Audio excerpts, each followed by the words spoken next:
Bueno, vamos a continuar y quiero terminar.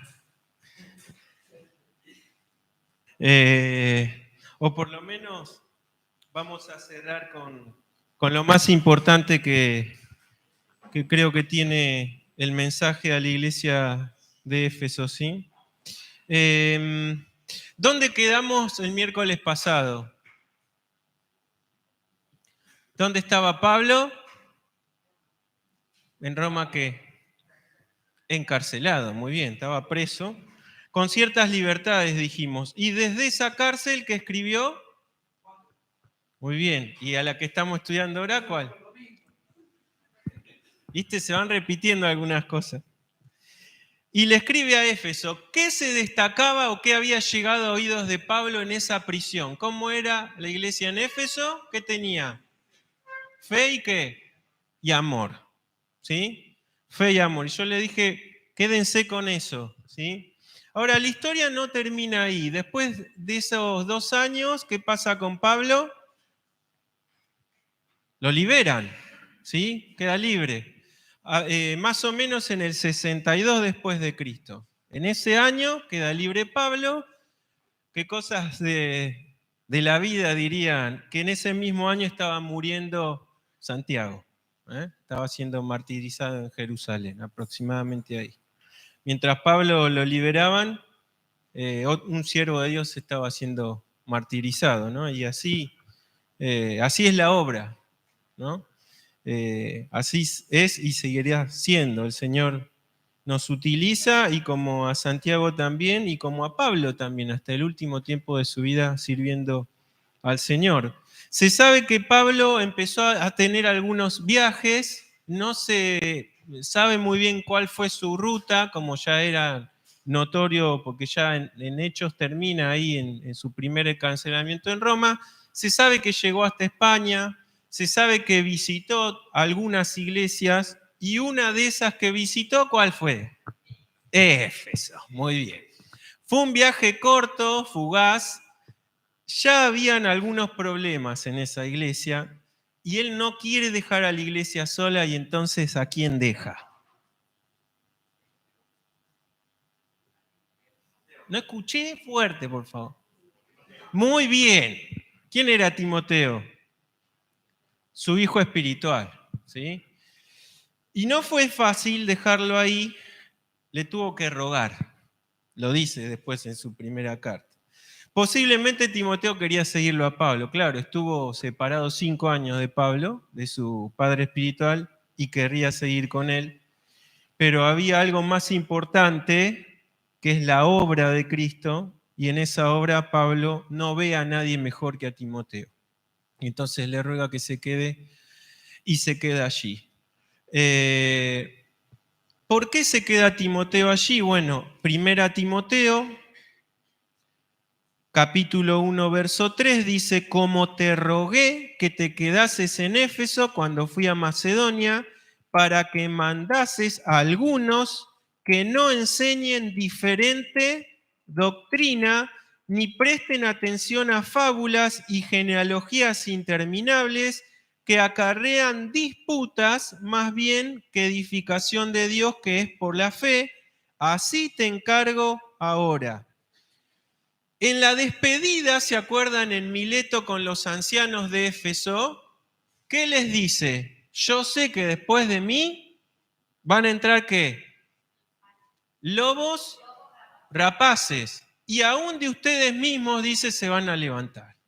Eso se lo había dicho 5 años antes aproximadamente. Fíjense, ya estaba pasando lo que él sabía que iba a suceder. Y entonces tiene que dejar ahí a Timoteo. Ahora, ¿cuál es la misión última de esto? Dice, pues el propósito de este mandamiento, ¿cuál es? Es el amor nacido de corazón limpio y de buena conciencia y de fe no fingida, de las cuales cosas, desviándose algunos, se apartaron a vana palabrería, queriendo ser doctores de la ley, sin entender ni lo que hablan ni lo que afirman. Fíjense, el fin último, si bien había cosas que corregir en esta iglesia, El fin último del mandamiento dice ¿cuál es? El amor nacido ¿de qué? De corazón limpio. Fíjense cómo viendo incluso que desde la epístola a los Efesios, que tanto se pondera el amor que Pablo escuchó de ellos, ahora que estos falsos maestros estaban metiendo en la iglesia, estaba atentando en contra de algo fundamental, que era justamente el amor fraternal. Por eso el fin del mandamiento era ese, ¿sí? Ahora, vamos ahí, por ejemplo, damos vuelta a la página, en el verso 20 o 19 dice, manteniendo la fe y la buena conciencia, desechando la cual naufragaron en cuanto a la fe algunos, de los cuales son Himeneo y Alejandro, a quienes entregué a Satanás para que aprendan a no blasfemar. Estos estaban en la iglesia en Éfeso, posiblemente eran autoridades o maestros en Éfeso, y Pablo mismo en esa visita, antes de dejar a Timoteo ahí, había ejercido juicio sobre estos hermanos. La palabra entregué a Satanás significa que fueron sacados de la comunión, ¿sí? Lo mismo pasó en la iglesia en Corinto, ¿se acuerdan? Saquen al perverso de entre ustedes, les dice Pablo allí. El otro texto está en 2 Timoteo.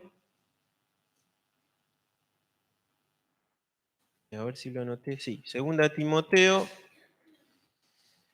2:16. Miren, 2:16 dice, mas evita profanas y vanas palabrerías, porque conducirán más y más a la impiedad, y su palabra carcomerá como gangrena, de los cuales son Himeneo, y acá nombra otro más, Fileto, que se desviaron de la verdad, diciendo que la resurrección ya se efectuó y trastornan la fe de algunos, ¿sí? Fíjense, ahora, Primera Timoteo se escribe cuando Pablo estaba libre, después de ese encarcelamiento en Roma, ¿sí? Escribe Primera Timoteo y escribe a Tito también. Después del 64 después de Cristo, ¿con qué evento en el 64? ¿Mm? No. ¿Qué pasó en el 64 después de Cristo? Empieza la primera persecución general. ¿Por qué? Muy bien. Nerón hace incendiar a Roma y culpa a los cristianos, empieza la gran persecución. Se sabe, no se sabe bien en qué año específico, pero después del 64 vuelven a meter preso a Pablo, ¿sí? Esta prisión ya era definitiva y él iba a morir, ¿sí? Desde esa prisión, el último escrito que nos queda a nosotros es 2 Timoteo, ¿sí? Por eso la 2 Timoteo, en comparación con la primera, ustedes van a ver que es una carta muy personal. La primera está enviada a Timoteo, sí, pero está enviada también a la iglesia en Éfeso, ¿sí? La segunda carta tiene obviamente un derrame, por lógica, porque él era Timoteo era quien estaba responsable de la iglesia y por ende había cosas que mejorar en la iglesia, pero si la leen van a ver que hay diferencia, ahí habla mucho lo personal a Timoteo, es casi como una despedida del apóstol aquí. Pero a pesar de esa diferencia de años, que podrían ser 4 años también, no sabemos cuánto, todavía había prácticas acá metidas en esta iglesia y fíjense cómo incluso la misma persona es nombrada, ¿sí? Acuérdense que el juicio sobre estas personas eran sacarlos de comunión para volver a ingresarlos después si había arrepentimiento, no era algo, ¿sí? El tema de la disciplina en la iglesia es para después volverlo a incorporar. Incluso el Padre nos disciplina con amor, ¿para qué? Para que seamos mejores, más obedientes, más fructíferos. En la iglesia pasaba lo mismo, ¿sí? Podrían ser foco de contaminación, se los sacaba de la comunión y si había arrepentimiento se los volvía a incluir a la comunión, ¿está? Pero aparentemente esto no pasó con estos hermanos, incluso se nombra uno más, o sea que había unos cuantos más que trastornaron, ¿sí?, a esta congregación en Éfeso. Ahí termina por lo menos el mensaje final a esta iglesia en Éfeso, hasta que llegamos a ¿dónde? Muy bien, Apocalipsis, que es la última de las cartas a esta iglesia. Ya no de parte de Pablo, Pablo ya estaba muerto, Pedro estaba muerto, la mayoría de los apóstoles habían muerto, no se sabe qué pasó con Timoteo, aunque Hebreos nos dice que sí sufrió prisiones, pero no se sabe más nada, pero sí se sabe que después el ministerio en Asia lo cubre el último de los apóstoles, que era ¿quién? Juan, ya anciano, ¿eh? Estamos hablando del 90 después de Cristo, ¿sí? Y escribe desde esa isla porque él estaba preso.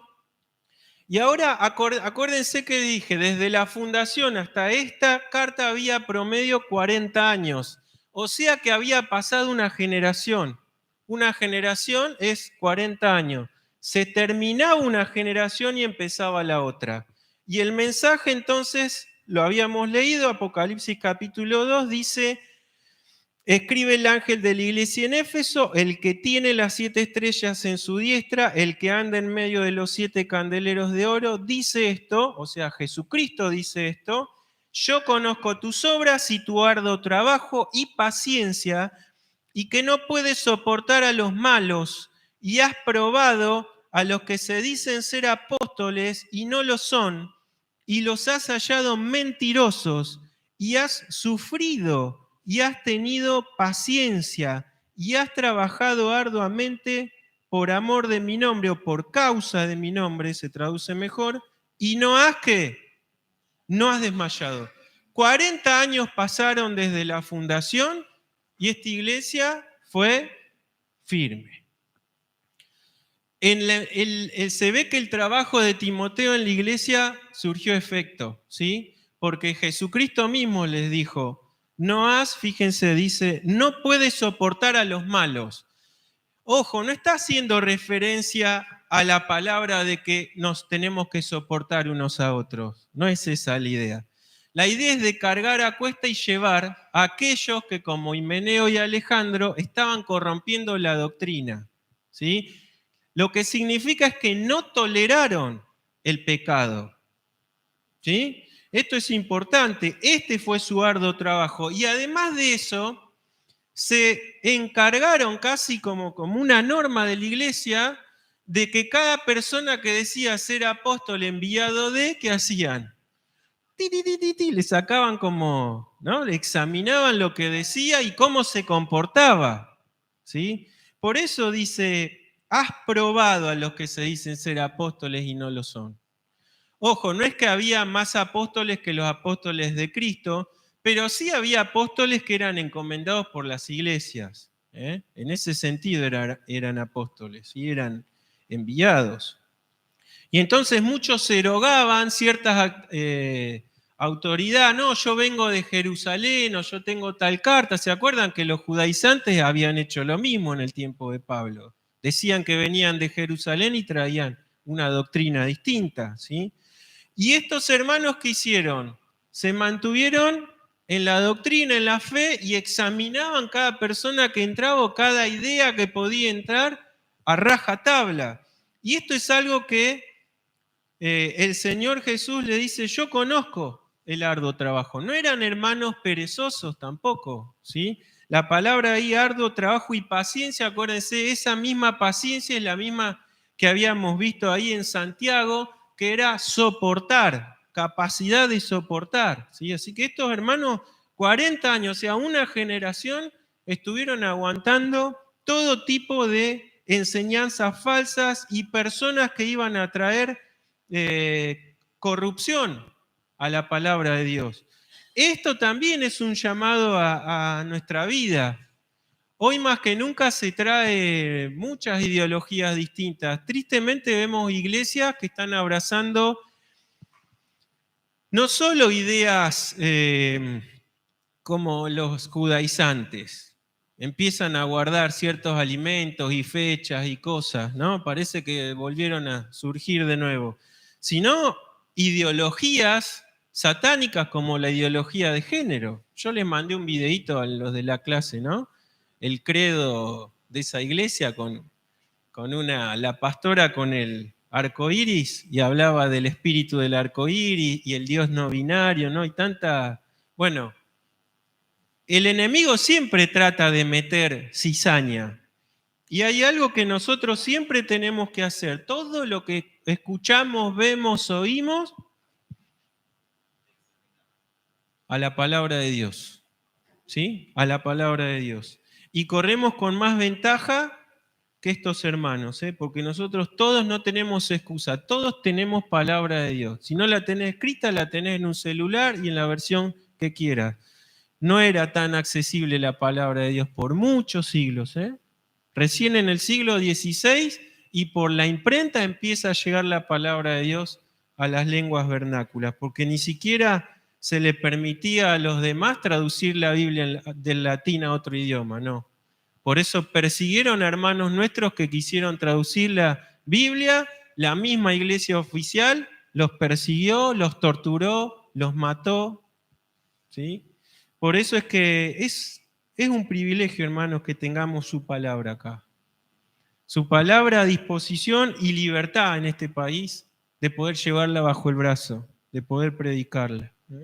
Todo lo debemos contrastar con la palabra de Dios. Dice más, el 4. Acá viene algo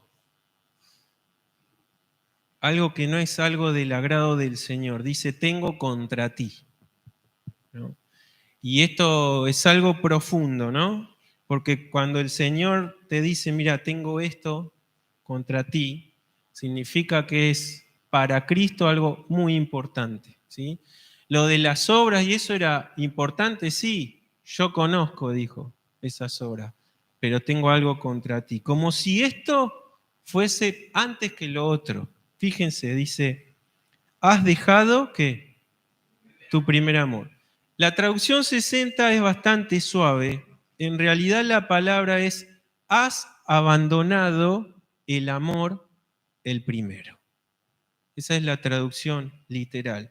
Y abandonado como algo que se dejó de una vez por todas. ¿Sí? Esa es la idea de esta palabra. Abandonaste el amor, el primero. ¿Sí? Y nosotros sabemos que, como Jesús le dijo a sus discípulos, en esto conocerán los demás que son mis discípulos, ¿en qué? En que se aman los unos a los otros. ¿Qué pasó en esta iglesia? ¿Cómo llega una iglesia a perder el amor? Ojo, no era que habían perdido el amor a Dios, o sea, ellos mantuvieron, por causa de mi nombre, hicieron esas obras, se mantuvieron firmes en la palabra, en las bases doctrinales. Habla del amor fraternal, ¿sí? De ese amor que le había llegado a oídas a Pablo en la prisión, ese amor perdieron, ¿sí? Muy posiblemente lo que pasó acá, que ese continuo examinar las ideas, los hermanos que entraban o las personas que se allegaban, había pasado ya a un extremo, ¿no? O sea, es como que dice, si bien era legítima, les había llevado a un extremo falso que podía ser tanto la hipercrítica como el espíritu de censura continuo, ¿sí? Y entonces pasó, porque fíjense después, el Señor Jesús les dice, pero tienes esto que aborreces las obras de los nicolaitas, las cuales yo también aborrezco. ¿Jesús aborrecía a los nicolaitas? Ahí está el problema, ¿sí? El Señor Jesús no odiaba a los nicolaitas, los amaba. Jesucristo vino por amor. Amó al mundo, dice Juan 3:16, que lo sabemos. De tal manera amó Dios al mundo. Pero el pecado lo detesta, lo odia. Y por eso la paga del pecado es muerte. ¿Y quién pagó? Jesucristo. Es tan grave el pecado a los ojos de Dios que tuvo que morir su Hijo, Jesucristo. El problema es que acá transgredieron o cambiaron esa línea delgada, ¿no? Y a comparación o en contra de lo que los corintios habían hecho, que no solo toleraban el pecado, sino que toleraban también a esa persona, estos hermanos ahora no solo no toleraban a las enseñanzas, sino que dejaron de amar. Dejaron de amar. Ese espíritu de continua censura o de examen o de hipercrítica le sacó lo fundamental. Dice, abandonaste el amor que tenías por tus hermanos. Y hay algunos pasajes que a mí me gustaría que recordáramos. Los tenés ahí, dale. Así los buscamos rápido y los leemos. No quiero dejar de leerlos. Ahí está, léete Jeremías 2, del 2 al 5. González, ¿vos también? ¿Sí? Búscate Marcos 12, 30 y 31. Sergio, búscate Primera de Juan 4, 20 y 21. Y María Marta busca Juan 14, 21 y 14, 23. Vamos a invertir el orden de las lecturas. Quiero que empiece María Marta. Juan 14, 21 y 14, 23. El que tiene mis mandamientos y los guarda, ese es el que me ama. Y el que me ama será amado por mi Padre, y yo le amaré y me manifestaré a él. Y el 23 dice, respondió Jesús y le dijo, el que me ama, mi palabra guardará, y mi Padre le amará, y vendremos a él y haremos morada con él. Perfecto. El amor, por sobre todas las cosas, primero a Dios, ¿sí? Ya leímos Primera Juan. Ahora Jeremías 2 del... No, Juan, perdón. Ahora después vamos. Jeremías 2 del 2 al 5. Jeremías 2 del 2 al 5. Dice, ve y proclama a oídos de Jerusalén que así dice el Señor. Recuerdo el amor de tu juventud, tu cariño de novia, cuando me seguías por el desierto, por tierras no cultivadas. Israel estaba consagrada al Señor. Era las primicias de su cosecha, todo el que comía de ella sufría las consecuencias, le sobrevenía la calamidad, afirma el Señor. Escuchen la palabra del Señor, descendientes de Jacob, tribus todas del pueblo de Israel. Así dice el Señor. ¿Qué injusticia vieron en mí sus antepasados que se alejaron tanto de mí?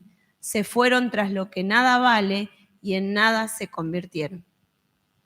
Bien. Marcos 12, 30 y 31. El que no está conmigo, a mí se opone, y el que no trabaja conmigo, en realidad, trabaja en mi contra. Por eso les digo, cualquier pecado y blasfemia puede ser perdonados, excepto la blasfemia contra el Espíritu Santo, que jamás será perdonada. Me parece que le erré de texto. 12:30. Ahí está, sí. No sé por qué puse el 31, 12:30 y 31. Estoy bien.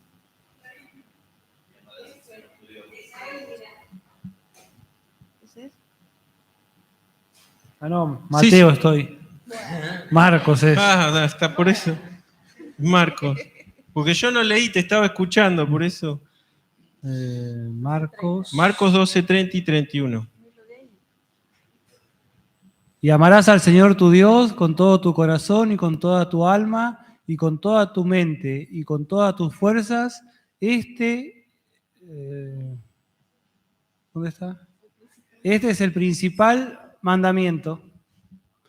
Y el segundo es semejante, amarás a tu prójimo como a ti mismo. No hay otro mandamiento mayor que este. Estos. Bien. ¿No hay otro que dice mandamiento? Bien. Y el último es 1 Juan 4, 20 y 21.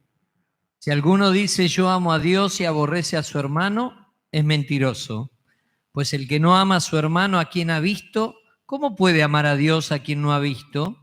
Y nosotros tenemos este mandamiento de él: el que ama a Dios, ame también a su hermano. ¿Se puede amar a Dios y no amar al hermano? De acuerdo a lo que leímos. Siempre está relacionado, porque si no, lo demás es solo liturgia. Puede ser solo ortodoxia, y posiblemente esta iglesia tenía muy buena liturgia y muy buena ortodoxia, pero ¿saben qué? Ni toda la ortodoxia del mundo puede compensar la pérdida de amor. Esto lo digo yo. Es preferible una iglesia no tan ortodoxa y un poco desordenada y que tenga amor, y no que sea estrictamente ortodoxa, con la mejor liturgia, con todo ordenadito, y que carezca de amor. ¿Por qué? Porque el primer mandamiento de todos es amar a Dios y amar a mi hermano. ¿Sí? Esto era lo que pasaba en la iglesia en Éfeso. Sí, tenían cosas buenas, pero lo principal faltaba. Lo principal faltó. Y a veces caemos nosotros en esto de la crítica, la murmuración. El hecho de aferrarnos a veces a estructuras nos hacen criticar a hermanos que vienen de otros lados y tienen otras prácticas, otras formas.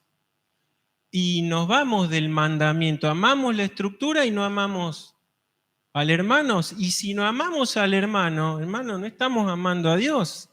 Porque no se puede separar. Porque no hay mayores en el reino de los cielos. Todos valemos lo mismo. El pentecostal, que es hijo de Dios, vale lo mismo que yo. El hermano que está en la unión, el bautista. Tristemente muchas veces escuchamos críticas, no solo de denominaciones, a veces entre nosotros mismos. Y una vez más la palabra de Dios nos vuelve a decir: recordá, no abandones el amor, ¿sí? Porque eso es fundamental. Incluso, ¿saben qué? En el conocimiento que podamos tener de la palabra. La otra vez hablaba con una hermana acerca de una doctrina X, ¿no? Y a veces podemos caer también en esto, ¿no? Porque no todos los que estamos acá, si bien todos somos hijos de Dios y entendemos la doctrina fundamental de que somos hijos por reconocer nuestro pecado y aceptar a Cristo como nuestro Salvador y Señor personal, después hay cosas que podemos diferir en la interpretación. Ni hablar del libro que estamos viendo de Apocalipsis, ¿no? Ahora, yo voy a tener un espíritu de confrontación y de censura con mi hermano porque interprete distinto que yo. Tengo que amarlo como Cristo lo amó, me amó a mí. ¿Sí? 1 Corintios 13 es algo que siempre lo tendríamos que saber de memoria. No lo sé de memoria, lo tendría que saber de memoria. Pablo dice ahí el sumum de toda una iglesia que estaban con muchos conflictos y sectarismo. Dice, el camino más excelente es el que le muestro ahora. ¿Saben qué? Si yo entendiese todos los misterios, ¿saben lo que es entender todos los misterios? Bueno, Pablo dice, aún así, si yo los entendiese a todos y no tengo amor, ¿sirve de algo? No sirve de nada. Y él lo que pone ahí, que es como un platillo que hace ruido, un ruido molesto. Si yo les toco un platillo continuamente, lo que menos van a hacer es tener espíritu de amor conmigo, ¿no? Cállate. Podemos ser los mejores ortodoxos, los del orden perfecto, los de la mejor liturgia. Si no tenemos amor los unos por los otros, a los oídos de Dios somos solo un platillo que suena. Y eso es lo que le estaba pasando a esta iglesia en Éfeso. Ahora, no queda acá.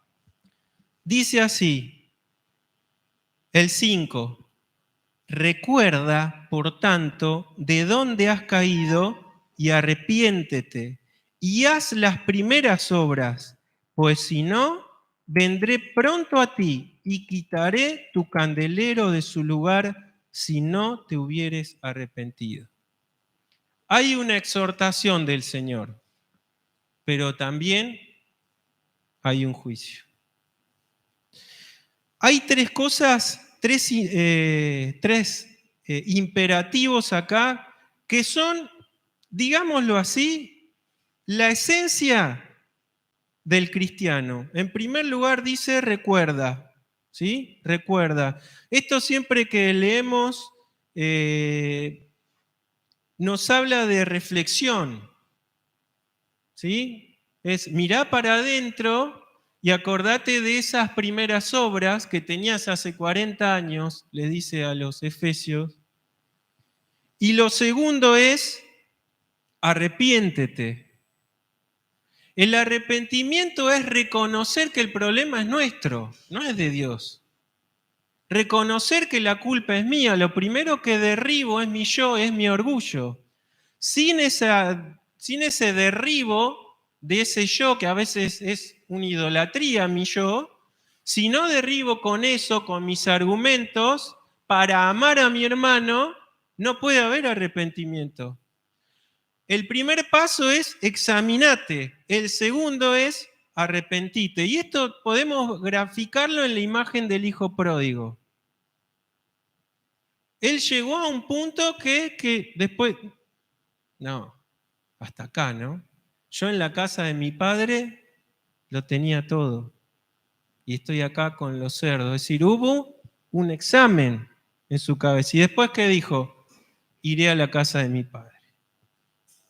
Aunque sea por un jornalero, ¿no? Pero voy a ir a la casa de mi padre. Es decir, y llega después a la casa del padre y le dice, he pecado ¿con qué? Contra Dios y contra ti, ¿no? Es decir, hubo un cambio en su corazón, hubo un examen, pero después dice, el 5 dice, primero dice recuerda el imperativo, después dice arrepiéntete y seguidamente dice haz. Acordémonos de estos tres, hermanos, porque sin estos tres no puede haber maduración espiritual.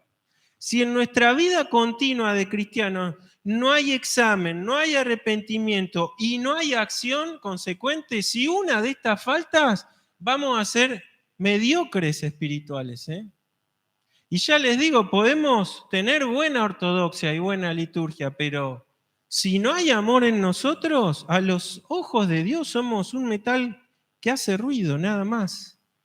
Si uno no se arrepiente y sigue haciendo las mismas cosas, es muestra entonces de que no estamos maduros y no estamos crecidos en Él. Ahora dice más, dice, si no existe este proceso en tu vida, se lo dice a la iglesia, pero hacelo personal. Si no hay examen, si no hay arrepentimiento y si no hay un cambio de dirección, ¿qué va a pasar?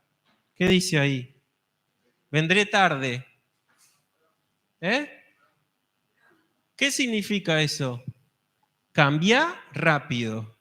Empezá a hacer las primeras obras rápido. Deja de juzgar, deja de murmurar y empezá a amar a tu hermano ya, porque si no, vengo a ti, ¿qué saco? ¿Qué era el candelero? ¿Qué representaba? La iglesia. La estrella era el pastor o el anciano. El candelero era la iglesia. Lógicamente ese candelero alumbra, como la iglesia tiene que ser luz. Pero le dice al pastor, si no cambian esto, el candelero lo saco. Hermanos, Éfeso son ruinas bajo tierra. Nadie habla de perder la salvación, pero sí el testimonio. Y eso se ve a lo largo de la historia. Iglesias fervientes, recontrafervientes y llenas, en Europa hoy son museos, hoy son shopping, o se metieron, como dice la palabra, sinagoga de Satanás. ¿Por qué? Porque se abandonó lo primero, quedó solo la liturgia, quedó el trabajo, hermano. El trabajo sin amor es solo trabajo. ¿sí? Y este es un riesgo que no solo tuvieron y perdieron en la iglesia de Éfeso, porque esa iglesia desapareció, pasó a lo largo de la historia. Si estudiamos la historia del cristianismo a lo largo, es triste ver cómo han desaparecido iglesias. Pero ojo, también a lo largo del tiempo vemos el juicio de Dios. Ya vemos que se puede sacar, puede ejercerse juicio de parte del Señor, decir, si esto no es sal, si como iglesia en Calle Salta no estamos siendo sal, el juicio de Dios, si no somos amor, es que esta iglesia pueda dejar de ser. Lo segundo que puede pasar, como pasó en el templo, ¿qué hizo Dios? Quedaron los sacrificios, estaba todo muy lindo, las vestimentas, todo, pero estaba la presencia de Dios. Iglesias vacías que solo son un club, el club de Jesús, como dice el hermano Pelliza, ¿no? Corremos ese riesgo, si no prontamente se vuelve al primer amor. Eso le está diciendo a Éfeso. Pero ojo, a lo largo de la historia también vemos que otro método de obrar también del Señor es la remoción. ¿Se acuerdan a Saúl? Saúl fue elegido para guiar a su pueblo y se puso a otro. ¿Sí? En el contexto, acá está hablando de que esa iglesia iba a perder el testimonio por falta de amor. Duraron décadas más por información extrabíblica, por lo menos 20 años más se conoce que esa iglesia estaba en pie hasta que entra todo el tema del nicolaísmo, que es la jerarquía eclesiástica y todo lo que ya conocemos, empezó a filtrarse ahí. Y después de eso no duró mucho más, hubo terremotos, también hubo invasiones de otros pueblos, pero antes que eso ya esa iglesia ya se había corrompido, ¿sí? Importante esto que leemos, porque no queda solo, algunos solo ven la carta a las iglesias en Apocalipsis como algo histórico que ya pasó. Y el mensaje de Dios, las iglesias, la carta a estas iglesias, es la carta a la iglesia de todos los tiempos. Por eso es que cada iglesia acá, yo les decía la otra vez, puede ser algo, un mensaje que el Señor nos pueda estar diciendo, o como iglesia o como forma personal también, como hijos de Dios, como integrante de este cuerpo de la iglesia.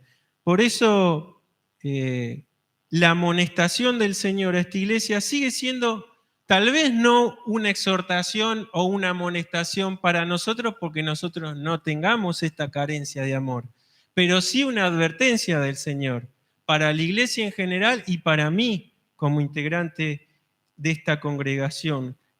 ¿Cómo estoy con el primer amor?